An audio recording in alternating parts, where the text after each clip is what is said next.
Hi friends, it's me Priya Hariprasad. Once again, welcome back. Welcome to the world of economics. How do you all doing good? I am doing good here.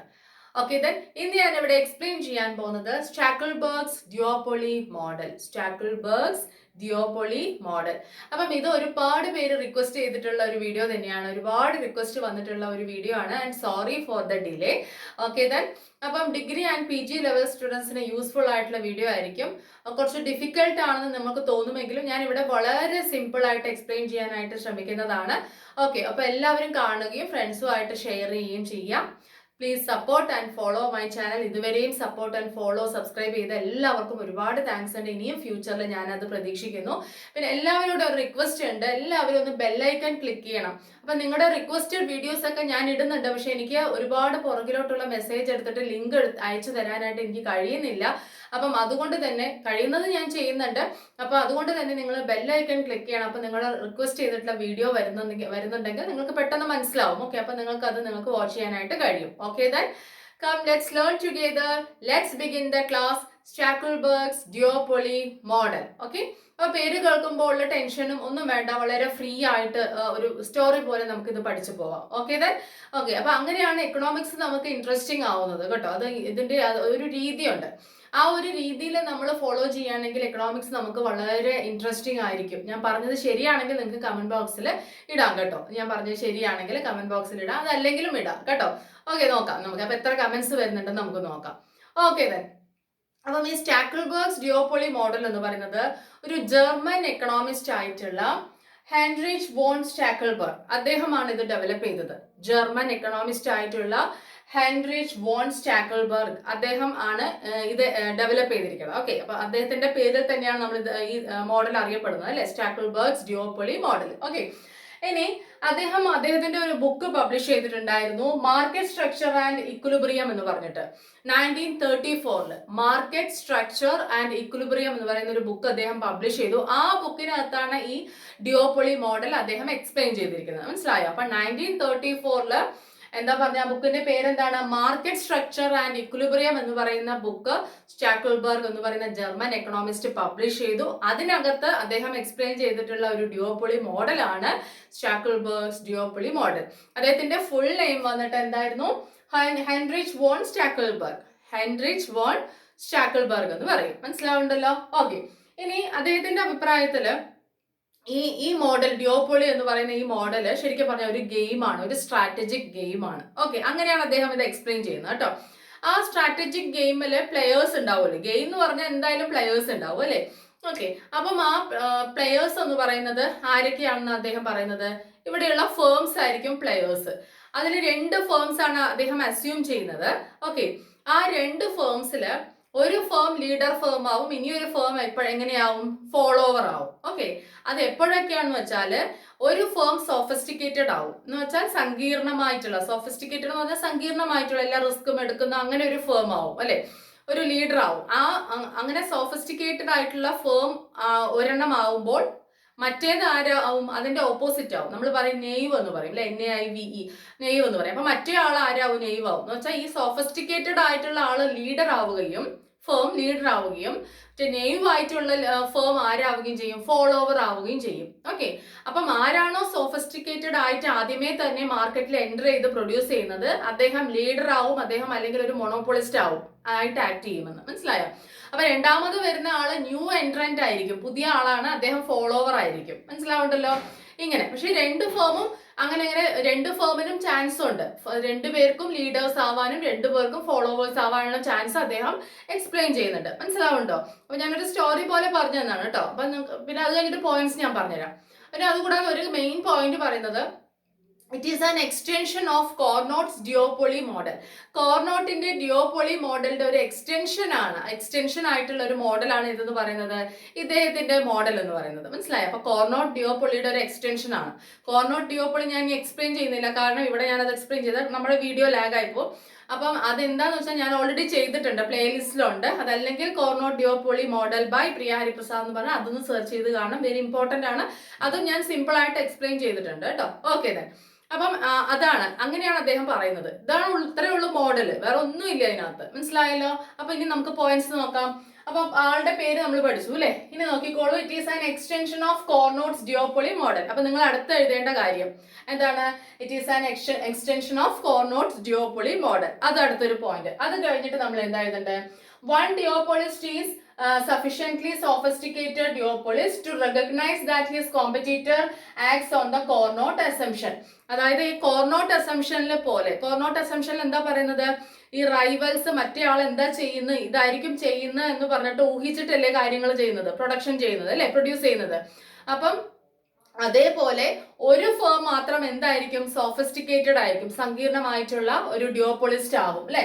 അപ്പൊ ഒരു സഫിഷ്യന്റ്ലി ഒരാൾ എങ്ങനെയാവണം? Sophisticated ആവണം എന്ന് വെച്ചാൽ to recognise that his competitor acts on the Cournot assumption എന്ന് വെച്ചാൽ എങ്ങനെയാണ് മറ്റേ ആള്, നമ്മുടെ കോമ്പറ്റീറ്റർ അല്ലെങ്കിൽ റൈവൽ ഫേം എങ്ങനെയാണ് ആക്ട് ചെയ്യുന്നത് എന്ന് മനസ്സിലാക്കാൻ ഒരു ഫേം എങ്ങനെയായിരിക്കും എന്നാ പറയുന്നത്? സോഫിസ്റ്റിക്കേറ്റഡ് ആയിരിക്കും. ഓക്കെ, മനസ്സിലായോ? പക്ഷെ മറ്റേ ഫേം എങ്ങനെയായിരിക്കില്ല, അത് അറ്റ് എ ടൈം രണ്ടുപേരും സോഫിസ്റ്റിക്കേറ്റഡ് ആവില്ല. ഒരാള് സോഫിസ്റ്റിക്കേറ്റഡ് ആവും, മറ്റേ ആള് നെയ്വ് ആവും. എന്ന് വെച്ചാല് മറ്റേ ആൾ അത്രയും മറ്റേ ആൾക്ക് ഈ ഊഹിക്കാനുള്ള കഴിവുണ്ടാവില്ല. അതാ പറയുന്നത്, മനസ്സിലായോ? അപ്പം ഈ സോഫിസ്റ്റിക്കേറ്റഡ് ആയിട്ടുള്ള ഡ്യൂയോപോളിസ്റ്റ് ലീഡറും മറ്റേ ആൾ എന്താണ്, എങ്ങനെയാണ്? ഫോളോവർ ആവും. അപ്പൊ അറ്റ് എ ടൈം രണ്ടുപേരും സോഫിസ്റ്റിക്കേറ്റഡ് ആവില്ല എന്നും പറയുന്നുണ്ട്. ഓക്കെ, മനസ്സിലായോ? അപ്പം ഒരാള് ബെറ്റർ ഓഫ് ആവും, ഒരാള് വേഴ്സ് ഓഫ് ആവും. അതാണ് ഇദ്ദേഹം ഇവിടെ പറയുന്നത്. ഒരു ഫേം ബെറ്റർ ഓഫ് ആവുമ്പോൾ ഇനിയൊരെണ്ണം വേഴ്സ് ഓഫ് ആവും. ഓക്കെ, മനസ്സിലായല്ലോ?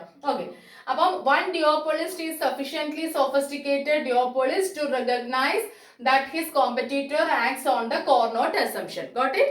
ഇനി അടുത്ത പോയിന്റ് നോക്കിക്കോളൂ. It is a strategic game. ഞാൻ ഓൾറെഡി പറഞ്ഞിട്ടുണ്ട് അല്ലേ. It is a strategic game in economics in which the leader firm moves first and then the follower firms moves sequentially. എന്താ പറയുന്നത്? ഇതൊരു സ്ട്രാറ്റജിക് ഗെയിം ആണ് എക്കണോമിക്സിൽ. ഇതിനകത്ത് എന്താ സംഭവിക്കുന്നത് വെച്ചാൽ ലീഡർ ഫേം ഫസ്റ്റ് മൂവ് ചെയ്യുന്നു വെച്ചാൽ ഞാൻ പറഞ്ഞിട്ടുണ്ട് ഓൾറെഡി മാർക്കറ്റിൽ ഫസ്റ്റ് എൻട്രി ചെയ്യും, ഫസ്റ്റ് പ്രൊഡക്ഷൻ സ്റ്റാർട്ട് ചെയ്യും ലീഡർ ഫേം. ഇനി രണ്ടാമത്തെ ആള് അതിനെ എന്ത് ചെയ്യും? ഫോളോ ചെയ്യും. രണ്ടാമത്തെ എൻട്രി ചെയ്യുള്ളൂ, അത് കഴിഞ്ഞിട്ട് എന്ത് ചെയ്യും? ഫോളോ ചെയ്യും ഈ ലീഡർ ഫേമിനെ. ഓക്കെ, അപ്പൊ it is a strategic game in economics. എക്കണോമിക്സിൽ ഒരു സ്ട്രാറ്റജിക് ഗെയിം തന്നെയാണിത്. In which the leader firm moves first. Move ചെയ്യാ പറഞ്ഞ ഇവിടെ മാർക്കറ്റിൽ എൻട്രി ചെയ്യുക, പ്രൊഡ്യൂസ് ചെയ്യുക എന്നർത്ഥം. Okay, and then the follower firm move sequentially. അങ്ങനെ അത് കഴിഞ്ഞതിന് ശേഷം സീക്വന്റ് ആയിട്ടാണ് ആര് ഫോളോ ചെയ്യുന്നത്, ആര് എൻറ്റർ ചെയ്യുന്നത്? ഫോളോവർ ഫോം എൻറ്റർ ചെയ്യുന്നത്. മനസ്സിലായോ? ഓക്കെ, ഇനി നോക്കിക്കോളൂ. ഇവിടെ പ്ലെയേഴ്സ് എന്ന് പറയും, ഞാൻ പറഞ്ഞു. അപ്പൊ ഇതൊരു സ്ട്രാറ്റജിക് ഗെയിം ആയതുകൊണ്ട് തന്നെ പ്ലെയേഴ്സ് ഉണ്ട്. പ്ലെയേഴ്സ് എന്ന് പറയുന്നത് ഇവിടെ ആരാണ്? ഫേംസ് ആണ്. അതില് ആ പ്ലെയേഴ്സ് എന്ന് പറയുന്നത് it consist of A leader and A follower. Players എന്ന് പറഞ്ഞാൽ ആരൊക്കെയായിരിക്കും? ഒരു ലീഡറും ഒരു ഫോളോവറും, അത്രേ ഉള്ളൂ. ഓക്കെ, അപ്പൊ ഈ സ്ട്രാറ്റജിക് ഗെയിമിലെ പ്ലെയേഴ്സ് എന്ന് പറയുന്ന ആരൊക്കെയാണ്? ലീഡറും ആരുമാണ്? ഒരു ഫോളോവറും. മനസ്സിലായോ? ആ സോഫിസ്റ്റിക്കേറ്റഡ് ആയിട്ടുള്ള ഡ്യൂയോപോളിസ്റ്റും നെയ്വ് ആയിട്ടുള്ള ഡ്യൂയോപോളിസ്റ്റും. മനസ്സിലായിട്ടുണ്ടല്ലോ? ഓക്കെ, ഇനി നോക്കിക്കോളൂ. Leader must know the action of follower. Leader എന്ന് പറഞ്ഞാൽ അദ്ദേഹം തീർച്ചയായിട്ടും എന്താ അറിഞ്ഞിരിക്കണം? മസ്റ്റ് നോ, എന്തായാലും അറിഞ്ഞിരിക്കണം. ഫോളോവറുടെ ആക്ഷൻസിനെ കുറിച്ച് ലീഡർക്ക് അറിയാൻ കഴിവുണ്ടായിരിക്കണം. മനസ്സിലായോ? പക്ഷേ അത് എഴുതുമ്പോൾ തന്നെ നിങ്ങൾ ഒരു കാര്യം എഴുതണം. ഞാൻ ബോർഡിൽ എഴുതിയിട്ടില്ല. ഫോളോവർക്ക് അങ്ങനെ ഒരു ആവശ്യമില്ല. ഫോളോവർക്ക് എന്താണ് അങ്ങനെ ഒരു നീഡ് നോട്ട്, അതായത് മറ്റേ ലീഡറുടെ ആക്ഷനെ കുറിച്ച് അറിഞ്ഞിരിക്കണം എന്ന് നിർബന്ധമില്ല. മനസ്സിലായോ? അറിയുകയുമില്ല ഫോളോവർക്ക്. കാരണം അതുകൊണ്ടാണല്ലോ അയാൾ രണ്ടാമത് എൻറ്റർ ചെയ്യുന്നത്. മനസ്സിലായോ? അപ്പം ലീഡർ ഫേമിന് എന്ത് ചെയ്യണം? മസ്റ്റ് നോ അബൌട്ട് എന്തിനെ കുറിച്ച്? Action of follower. ഫോളോവറുടെ ആക്ഷനെ കുറിച്ച് തീർച്ചയായിട്ടും അറിഞ്ഞിരിക്കണം. ആർക്ക്? ലീഡർക്ക്. അത് ഊഹിച്ചെടുക്കാനുള്ള കഴിവ് ലീഡർ ഫേമിന് ഉണ്ടാവും. മനസ്സിലായോ? ഇനി അപ്പൊ ഫോളോവർക്ക് അതില്ല കേട്ടോ, അത് ആവശ്യമില്ല. Then leader must have commitment power. ഒരു കമ്മിറ്റ്മെന്റ് പവർ ആർക്ക് ഉണ്ടാവണം? ലീഡർക്ക് ഉണ്ടാവണം അല്ലെ. ഇതൊക്കെ ആര് പറഞ്ഞ കാര്യമാണ്? സ്റ്റാക്കിൾബർഗ് പറഞ്ഞ കാര്യമാണ് കേട്ടോ. അപ്പൊ ലീഡർക്ക് എന്തുണ്ടാവണം? ഒരു കമ്മിറ്റ്മെന്റ് പവർ ഉണ്ടാവണം. മനസ്സിലായോ? അപ്പൊ ആ ഒരു കമ്മിറ്റ്മെന്റ് പവർ ഉണ്ടെങ്കിലേ അദ്ദേഹത്തിന് ആ റൈവലിനെ കുറിച്ച് ഊഹിച്ചെടുക്കാനും അല്ലെ അതിന്റെ ആക്ഷൻസിനെ കുറിച്ച് നേരത്തെ കൂട്ടി പറയാനും അറിയുള്ളൂ. ദെൻ ഇനി ലീഡർ എന്ന് പറയുന്നത് ആരാണ് ഇവിടെ? മൊണോപ്പൊളിസ്റ്റ് ആവും. കാരണം he will enter into the production process, അല്ലെങ്കിൽ he will enter into the market firstly. ആദ്യമേ തന്നെ അദ്ദേഹം എൻറ്റർ ചെയ്യും. അതന്നെ അദ്ദേഹം തന്നെ കൂടുതൽ പ്രോഡക്റ്റ് പ്രൊഡ്യൂസ് ചെയ്യും. മനസ്സിലായോ? അപ്പൊ അവിടെ ഈ ലീഡർ എന്ന് പറയുന്നത് ഇവിടെ ആരായിട്ടാണ് ആക്ട് ചെയ്യുന്നത്? ഒരു മൊണോപ്പൊളിസ്റ്റ് ആയിട്ടാണ് ലീഡർ ആക്ട് ചെയ്യുന്നത്. ഫോളോവർ എന്ന് പറയുന്നത് ഒരു ന്യൂ എൻട്രന്റ് ആയിട്ടാണ് കേട്ടോ. New entrant. ഫോളോവർ ആരായിരിക്കും? New entrant. അപ്പൊ ഹിയർ ലീഡർ ഫേം എന്താണ് വിൽ ആക്ട് ആസ് എ എന്താണ് monopolist and follower firm will act as new entrant. മനസ്സിലായല്ലോ? ലീഡർ ഫേം മോണോപ്പൊളിസ്റ്റും ഫോളോവർ ഫേം ന്യൂ എൻട്രന്റും. മനസ്സിലായല്ലോ? ഓക്കെ, ഇനി നമുക്ക് ഡയഗ്രത്തിലേക്ക് കിടക്കാം. അപ്പൊ ഇത്രയും കാര്യങ്ങൾ നിങ്ങൾ ഒന്ന് ഇൻട്രൊഡക്ഷൻ ആയിട്ട് എഴുതുക. ഇനി അത് കഴിഞ്ഞിട്ട് ഡയഗ്രാം എഴുതി എക്സ്പ്ലെയിൻ ചെയ്താൽ മതി. മനസ്സിലായോ? ഒരുപാട് കാര്യങ്ങൾ, പിന്നെ നിങ്ങൾക്ക് കൂടുതൽ എക്സ്പ്ലനേഷൻസ് ആവശ്യമുണ്ടെങ്കിൽ നിങ്ങളുടെ കയ്യിലുള്ള ടെക്സ്റ്റിൽ വായിക്കുമ്പോൾ ഈ ഒരു ഐഡിയ വെച്ച് മനസ്സിലാവില്ല. അപ്പൊ കുറച്ചും കൂടെ എലോബറേറ്റ് ചെയ്ത് എഴുതാമെന്നതേ ഉള്ളൂ. അതല്ലാതെ ഇതിൽ കൂടുതൽ ഒരുപാട് കാര്യങ്ങളൊന്നും ഇതിനകത്തില്ല. മനസ്സിലായല്ലോ? ഓക്കെ, ഞാൻ മാക്സിമം ക്ലാസ്സസ് അങ്ങനെ തന്നെയാണ് ഫോളോ ചെയ്യുന്നത്. ഒരുപാട് കോംപ്ലിക്കേഷൻസ് വരുത്താതെയാണ് ഞാൻ ചെയ്യുന്നത്. മനസ്സിലായോ? അത് ഞാൻ ഒരുപാട് ശ്രമിക്കുന്നുണ്ട് കേട്ടോ. ഓക്കെ തന്നെ. അപ്പൊ നോക്കിക്കോളൂ, ഇതാണ് here it is the diagram. നമ്മുടെ diagrammatic representation of Stackelberg's duopoly model. X ആക്സിസിൽ എ എന്ന് പറയുന്ന ഒരു ഫേമിന്റെ ആണ് ആ ആക്സിസ് ഫുള്ളും. ആ എ എന്ന് പറയുന്ന ഫേമിന്റെ ഔട്ട്പുട്ടും അത് എത്ര പ്രൊഡ്യൂസ് ചെയ്യുന്നു, അത് ബി എന്ന് പറയുന്ന ഫേമിന്റെ കംപ്ലീറ്റ് കാര്യങ്ങൾ, പ്രോഡക്റ്റിന്റെ കാര്യങ്ങളാണ് എവിടെ മെഷർ ചെയ്യുന്നത്, വൈ ആക്സിസിൽ മെഷർ ചെയ്യുന്നത്. ഇനി ഇവിടെ we have two reaction curves അല്ലെ, നമ്മൾ കോർണോ ഡ്യുയോപോളിയിലും അങ്ങനെ പഠിച്ചിട്ടില്ലേ. അപ്പൊ ഇവിടെ എന്താണ് റിയാക്ഷൻ കർവ്സ് ഉണ്ട്. ഇതാ ഇവിടത്തെ മോളിൽ നിന്ന് ആദ്യം വരുന്നത് എയുടെ റിയാക്ഷൻ കർവ് ആണ് കേട്ടോ. ഓക്കെ, റിയാക്ഷൻ ഫംഗ്ഷൻ എന്നാണ് ആര് അതിനെ എക്സ്പ്ലെയിൻ ചെയ്തിരിക്കുന്നത്, സ്റ്റാക്കിൾബർഗ്. അങ്ങനെ തന്നെ എഴുതണം. ശരിക്കും അത് റിയാക്ഷൻ കർവ് തന്നെയാണ്, പക്ഷെ അദ്ദേഹം എന്താണ് അതിനെ പോയിന്റ് ചെയ്തിരിക്കുന്നത്, ഏസ് റിയാക്ഷൻ ഫംഗ്ഷൻ. ഈ ഫസ്റ്റ് ഇവിടെ വരുന്നുണ്ടോ, ഇവിടെ നിന്ന് ഇങ്ങോട്ടേക്ക് ഇങ്ങനെ വരച്ചിരിക്കുന്നുണ്ടോ, അത് ജസ്റ്റ് ഒരു ലൈനാണ്. ഓക്കെ, നെക്സ്റ്റ് വൺ നോക്കിക്കോളൂ, താഴെ നിന്ന് ഇങ്ങോട്ടേക്ക് കുറച്ച് ഇങ്ങോട്ട് വരച്ചിരിക്കുന്നുണ്ടോ, അതാണ് ബീസ് റിയാക്ഷൻ ഫംഗ്ഷൻ. ബിയുടെ റിയാക്ഷൻ ഫംഗ്ഷൻ ഇതാണ്. മനസ്സിലായോ? അപ്പം രണ്ട് റിയാക്ഷൻ ഫംഗ്ഷൻസ് ഉണ്ട്, എയുടെയും ബിയുടെയും. അത് മനസ്സിലായെന്ന് വിചാരിക്കുന്നു. അത് കഴിഞ്ഞതിന് ശേഷം ഒരു പോയിന്റ്, ആ പോയിന്റ് നമുക്ക് എന്തെങ്കിലും പേര് കൊടുക്കാം കേട്ടോ, എഫ് എന്തെങ്കിലും പേര് കൊടുക്കാം. ആ എഫ് എന്ന് പറയുന്ന ഈ പോയിന്റിൽ രണ്ട് റിയാക്ഷൻ ഫംഗ്ഷനും ഈക്വൽ ആവുന്ന ഒരു പോയിന്റ് ആണ്. ആ പോയിന്റ് എന്ന് പറയുന്നത് കോർണോട്ട് ഇക്വിലിബ്രിയം ആണ്. അത് നിങ്ങൾ ജസ്റ്റ് ഒന്ന് അത് എക്സ്പ്ലെയിൻ ചെയ്യേണ്ട ആവശ്യമില്ല. ആ എഫ് എന്ന് പറയുന്ന പോയിന്റ് എന്ന് പറയുന്നത് എന്താണ്, കോർണോട്ട് ഇക്വിലിബ്രിയം ആണ്. അറ്റ് വിച്ച് ബോത്ത് എന്താണ് the reaction curves are equal. ആ റിയാക്ഷൻ കർവ്സ് രണ്ടും ടച്ച് ചെയ്യുന്ന ഒരു പോയിന്റ്, അത്ര മാത്രം നിങ്ങൾ പറഞ്ഞാൽ മതി. അതിന് ഈ തിയറിയിൽ ഇതിനൊന്നും പ്രസക്തിയില്ല. മനസ്സിലായോ? വേറെ കാര്യങ്ങൾക്കാണ്. ഓക്കെ, അപ്പം അത് കോർണോട്ട് ഇക്വിലിബ്രിയം ആണ് ഈ പോയിന്റ് എന്ന് പറയുന്നത്, രണ്ടുപേരും ടച്ച് ചെയ്യുന്ന പോയിന്റിൽ. ഓക്കെ, ഇനി നോക്കിക്കോളൂ, അടുത്തത് നമ്മൾ പറഞ്ഞു ഇപ്പൊ രണ്ട് ഫേം ഉണ്ടെന്ന് പറഞ്ഞു. അപ്പൊ ആദ്യത്തെ സ്റ്റേജിൽ എ എന്ന് പറയുന്ന ഫേം എൻ്റർ ചെയ്യുന്നതായിട്ട് നമുക്ക് അസ്യൂം ചെയ്യാം. ഇവിടെ അസ്യൂം ചെയ്യുന്നത് അങ്ങനെയാണ്. എ എന്ന് പറയുന്ന ഫേം ബിസിനസ്സിൽ അല്ലെങ്കിൽ മാർക്കറ്റിൽ എൻ്റർ ചെയ്യുന്നു, പ്രൊഡ്യൂസ് ചെയ്യുന്നു. എത്ര പ്രോഡക്റ്റ് ആണ് പ്രൊഡ്യൂസ് ചെയ്യുന്നത്, എക്സ് എ എന്ന് പറയുന്ന എക്സ് മുകളിൽ എഴുതാ, താഴെ എഴുതാ, അങ്ങനെയാണ് കേട്ടോ ക്വാണ്ടിറ്റി ഇവിടെ മെഷർ ചെയ്തിരിക്കണം. അപ്പൊ എക്സ് എ എന്ന് പറയുന്ന ഔട്ട്പുട്ട് ആര് പ്രൊഡ്യൂസ് ചെയ്തു, എ പ്രൊഡ്യൂസ് ചെയ്തു. ഓക്കെ, ഈ എ പ്രൊഡ്യൂസ് ചെയ്തു. അപ്പം ആ സമയത്ത് ബി പ്രൊഡ്യൂസ് ചെയ്തത് എക്സ് ബി എന്ന് പറയുന്നത്, ഒ എക്സ് ബി അല്ലെങ്കിൽ എക്സ് ബി എന്ന് പറഞ്ഞാൽ മതി കേട്ടോ. ഇത്രയാണ് ബി എന്ന് പറയുന്ന ഫോം പ്രൊഡ്യൂസ് ചെയ്തത്. അപ്പൊ നമുക്ക് നോർമലി അറിയാം ആരാണ് ആദ്യം എൻ്റർ ചെയ്തിരിക്കുന്നത്, എ ആണ്. ഓക്കെ, അപ്പൊ നമ്മളിവിടെ അസ്യൂം ചെയ്യാണ് ആദ്യം എ ആണ് എൻ്റർ ചെയ്യുന്നതെങ്കിൽ, അല്ലെങ്കിൽ എ ആണ് ഇവിടെ സോഫിസ്റ്റിക്കേറ്റഡ് എങ്കിൽ, അപ്പൊ എ ഇവിടെ ആരാവും, ലീഡർ ആവും. അപ്പൊ കൂടുതൽ ഔട്ട്പുട്ടിന്റെ അളവ് കാണുമ്പോൾ മനസ്സിലാവും, ഇന്ന് വരെ ഉണ്ട് അല്ലെ. അപ്പം എ ആണ് കൂടുതൽ ഔട്ട്പുട്ട് പ്രൊഡ്യൂസ് ചെയ്യുന്നത്. ഈ ഇവിടെ ഒരു പോയിന്റ് ഉണ്ട് അല്ലെ, ഈ എ എന്ന് പറയുന്ന ഒരു പോയിന്റ് ഇവിടെ ഉണ്ട്. ആ പോയിന്റില് അതായത് സ്റ്റാക്കിൾബർഗ്സ് ഇക്വിലിബ്രിയം ആണ്. ആരുടെ, എ എന്ന് പറയുന്ന ലീഡർ ഫേമിന്റെ അല്ലെങ്കിൽ സോഫിസ്റ്റിക്കേറ്റഡ് ഡ്യുയോപോളിസ്റ്റിന്റെ ഇക്വിലിബ്രിയം ആണ്. എന്താ കാരണം എന്ന് വെച്ചാൽ അദ്ദേഹം പ്രൊഡ്യൂസ് ചെയ്യുന്ന ഔട്ട്പുട്ട് മാക്സിമം ലെവലാണ്. ഈ കർവ് കാണിക്കുന്നത് ഏതാണെന്നറിയോ, ഐസോപ്രോഫിറ്റ് കർവ്സ് ആണ്. ഇതെല്ലാം എന്താണ്, ഐസോപ്രോഫിറ്റ് കർവ്സ് ആണ്. അപ്പൊ മാക്സിമം ഈ റിയാക്ഷൻ കർവിൽ ടച്ച് ചെയ്യുന്ന ഏറ്റവും മാക്സിമം ഇതല്ലേ, ഐസോപ്രോഫിറ്റ് കർവ്സ് മുകളിലേക്ക് പോകുന്നതാറുമാണ് പ്രോഫിറ്റ് കൂടുന്നത്. അപ്പൊ ഇവിടുത്തെ മാക്സിമം ഏതാ, ഇതാ. കാരണം ഇതിന്റെ അപ്പുറത്തേക്ക് പോകാൻ പറ്റില്ല, റിയാക്ഷൻ കർവിൽ ടച്ച് ചെയ്യുന്നത് എവിടെയാണോ അവിടെയാണ്. അപ്പൊ ഈ റിയാക്ഷൻ കർവിൽ ടച്ച് ചെയ്യുന്ന ഈ ഐസോപ്രോഫിറ്റ് ലൈൻ ഉണ്ടല്ലോ, ഇവിടെയാണ് ടച്ച് ചെയ്യുന്നത് ഈ ഔട്ട്പുട്ട് എന്ന് പറയുന്നത്. അപ്പൊ മാക്സിമം പ്രോഫിറ്റ് ആർക്ക് കിട്ടിക്കഴിഞ്ഞു, എ എന്ന് പറയുന്ന സോഫിസ്റ്റിക്കേറ്റഡ് ഫേമിന് കിട്ടിക്കഴിഞ്ഞു. അപ്പം അദ്ദേഹം ആദ്യം എൻ്റർ ചെയ്തു, മാക്സിമം പ്രൊഡ്യൂസ് ചെയ്തു, maximum profit share maximum attain ചെയ്ത് കഴിഞ്ഞു. അപ്പൊ അദ്ദേഹം ഇവിടെ ആരാണ്, ഇക്വിലിബ്രിയത്തിൽ എത്തിക്കഴിഞ്ഞു. അദ്ദേഹം ആരാണ് ഇവിടെ, സോഫിസ്റ്റിക്കേറ്റഡ് ആയിട്ടുള്ള ഫേം ആണ് അല്ലെങ്കിൽ ലീഡർ ആണ്. മനസ്സിലായല്ലോ? അപ്പൊ ആ സമയത്ത് ബി പ്രൊഡ്യൂസ് ചെയ്യുന്നത് ഇത്രയാണ്. അപ്പൊ ഇവിടെ നമ്മളിപ്പോ അസ്യൂം ചെയ്തത് if A is sophisticated or if A is the leader firm. A leader firm ആണെങ്കിൽ ഇങ്ങനെയാണ് സംഭവിക്കുന്നത്. എ മാർക്കറ്റിൽ ആദ്യം എൻ്റർ ചെയ്യും, ഈ ഒ എക്സ് എ എന്ന് പറയുന്ന ഈ ഔട്ട്പുട്ട് പ്രൊഡ്യൂസ് ചെയ്യും. ഓക്കെ, എന്നിട്ട് ബിയുടെ റിയാക്ഷൻ കർവിലാണ് കേട്ടോ ടച്ച് ചെയ്യുന്നത്. അത് അങ്ങനെ തന്നെയാണ് പ്രോഫിറ്റ് റിയാക്ഷൻ ഉണ്ടല്ലോ, അപ്പം അതിൽ ടച്ച് ചെയ്യുന്ന എന്ന് വെച്ചാൽ അതിന്റെ മുകളിലേക്ക് പോകാൻ പറ്റില്ല. ഇവരുടെ രണ്ടുപേരുടെ റിയാക്ഷൻ കർവ് കൺസിഡർ ചെയ്യണമല്ലോ. അപ്പം അതിന്റെ മുകളിലേക്ക് പോകാൻ പറ്റില്ല. അപ്പൊ അതിൽ ടച്ച് ചെയ്യുന്ന ഏറ്റവും മാക്സിമം പ്രോഫിറ്റ് അറ്റൈൻ ചെയ്തു, ഈ മാക്സിമം ഔട്ട്പുട്ട് പ്രൊഡ്യൂസ് ചെയ്തു. ആ പോയിന്റ് ആണ് ഈ കണ്ടോ ഞാൻ മാർക്ക് ചെയ്തിരിക്കുന്ന എ എന്ന് പറഞ്ഞ ആ പോയിന്റ് ആണ് സ്റ്റാക്കിൾബർഗ്സ് ഇക്വിലിബ്രിയം. ആ സ്റ്റാക്കിൾബർഗിന്റെ ഇക്വിലിബ്രിയം എന്ന് പറയുന്നത് ഏത് ഫേമിന്റെ അല്ലെങ്കിൽ ഏത് പ്ലെയറുടെ ആണത്? എ എന്ന് പറയുന്ന സോഫിസ്റ്റിക്കേറ്റഡ് ആയിട്ടുള്ള പ്ലെയറുടെ. മനസ്സിലായോ?